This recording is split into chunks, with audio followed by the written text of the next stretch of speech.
विकसित Bharat, stand up India, startup India बहुत अच्छे शब्द लगते हैं। उसकी कुछ सच्चाई बता रहा हूं।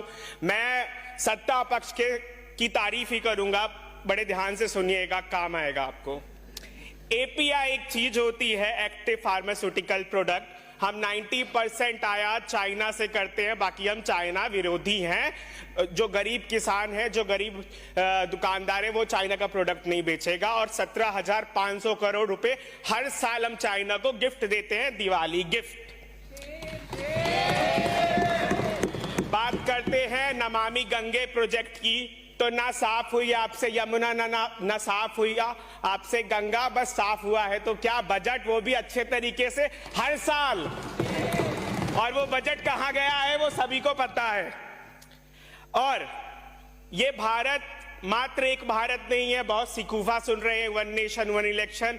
भैया, भारत में अनेकता में विविधता है और अनेकता में ही एकता है।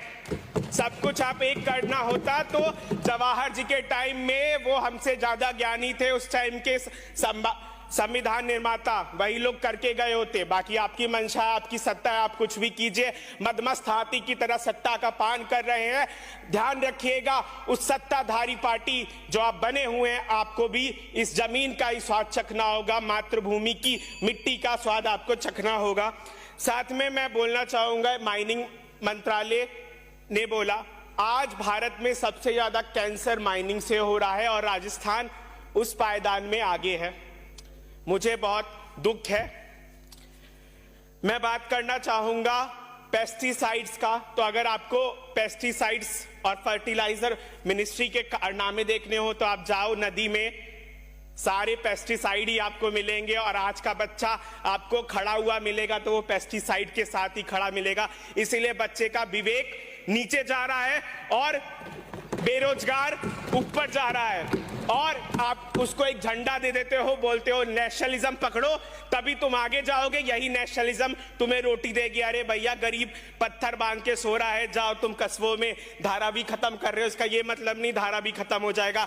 धारावी हर गांव में छोटा छोटा धारावी है। गाजियाबाद जाओ, पॉल्यूशन में जी रहे हैं बेचारे। और दिल्ली के मोहतरमा, दिल्ली के मंत्री कह रहे हैं कि दिल्ली में कुछ है ही नहीं, तो दिल्ली में आप क्यों नहीं रहते हो? अपने बच्चों को विदेश भेज रहे हो। और इस देश की मुझे रोना आता है कभी कभार जब मैं सुनता हूं कि उप राष्ट्रपति जी कहते हैं कि जो बाहर विदेश पढ़ने जाना चाहते हैं वो दिमागी पागल हो चुके हैं। धन्यवाद।